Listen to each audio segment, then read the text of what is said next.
लेते हैं इस बीच मिल रही एक और बड़ी खबर का। दिल्ली से बड़ी खबर है, कांग्रेस में टिकट पर तैयारियां तेज हो चुकी हैं। कांग्रेस वॉर रूम 15 जीआरजी में बैठक की जा रही है। उम्मीदवारों के चयन को लेकर यह बैठक होगी। राजस्थान प्रभारी रंधावा और तीनों सह प्रभारी की ये बैठक होगी। स्क्रीनिंग कमेटी के चेयरमैन गौरव गोगोई के साथ ये बैठक है। सर्वे रिपोर्ट और पैनल तैयार करने सहित कई बिंदुओं पर मंथन किया जाना है।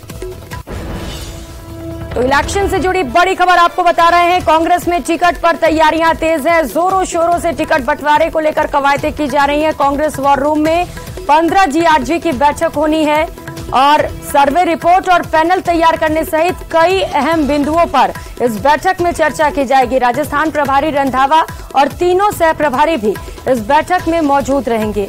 स्क्रीनिंग कमेटी के चेयरमैन गौरव गोगोई के साथ ये बैठक है। कांग्रेस में टिकट बंटवारे को लेकर ये खास मंथन किया जाना है। कौन होगा वो जिसे टिकट दिया जाना है, इस पर चर्चा की जाएगी।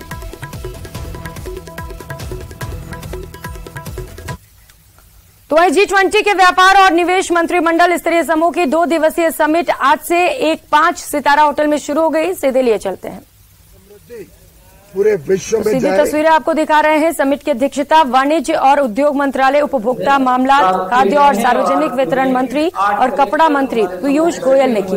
इस महत्वपूर्ण बैठक के दौरान G20 सदस्य और आमंत्रित देश भी मौजूद रहे। उनको सम्मान भी करेंगे। आज विभिन्न संस्थानों के शिलान्यास भी हैं, लोकार्पण भी है, और शुभारंभ भी किया जा रहा है। उनको कैसे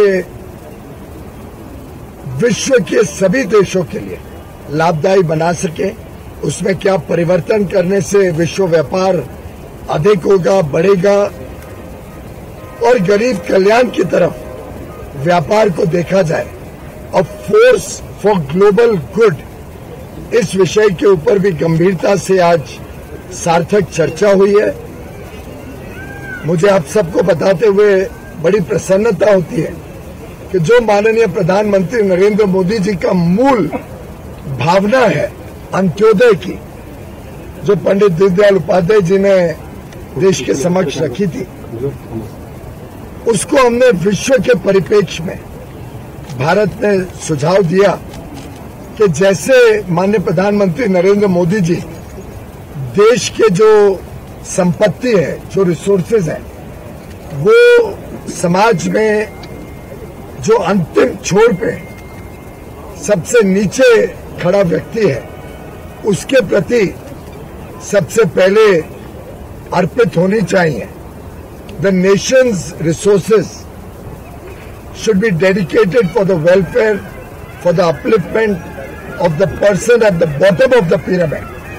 उस भावना को हमने विश्व के पटल पर सभी देशों के साथ साझा किया कि विश्व व्यापार भी और विश्व के जो संपत्ति है, विश्व के जो रिसोर्सेज है, the world's resources should also be viewed from the same lens. And the less privileged, marginalized sections of society, the less developed countries and developing nations have a first right on the resources of the world.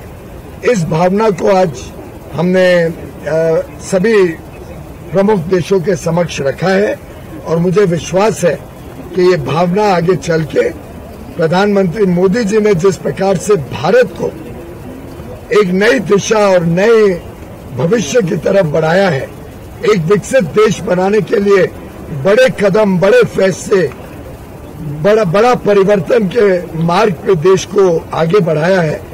इसी तरीके से आज G20 की presidency के मौके पर भारत ने ये भावना विश्व को समर्पित की है कि पूरा विश्व भी इसी भावना से आगे व्यापार को बढ़ाए और trade becomes a force for global good and global prosperity. So India is becoming voice of the global south under the leadership of the Prime Minister, and we have invited countries also here. So what is your take on that? प्रधानमंत्री नरेंद्र मोदी जी के नेतृत्व में वास्तव में विश्व के जो विकासशील देश हैं, कम विकसित देश हैं, उन सबकी भावनाएं, उन सबकी आवाज आज प्रधानमंत्री नरेंद्र मोदी जी के नेतृत्व में भारत बना है, the voice of the global south. ऐसी परिस्थिति में ये पहली बार है जब कम विकसित देश WTO की कॉन्फ्रेंस में आमंत्रित किए गए। कई ऐसे देश हैं जिनको पहली बार मौका मिला है G20 में भाग लेने का। मॉरिशस हमारा मित्र देश है, बांग्लादेश हमारा पड़ोसी देश है, ओमान एक और मित्र देश है, मिस्र देश है। मैं समझता हूं कि भारत ने एक नई पहल की है, विश्व के सामने एक उदाहरण रखा है कि जो देश जिनकी आवाज शायद इतनी बुलंद पिछले दिनों में, वर्षों में नहीं रही हो, उनकी भी बात अहम भूमिका रखती है जब हम विश्व की समस्याओं को लेकर समाधान की तरफ बढ़ते हैं। We have clearly emerged as the voice of the global south and India will continue to be the leader of the less developed and developing nations. Thank you sir. बहुत बहुत धन्यवाद।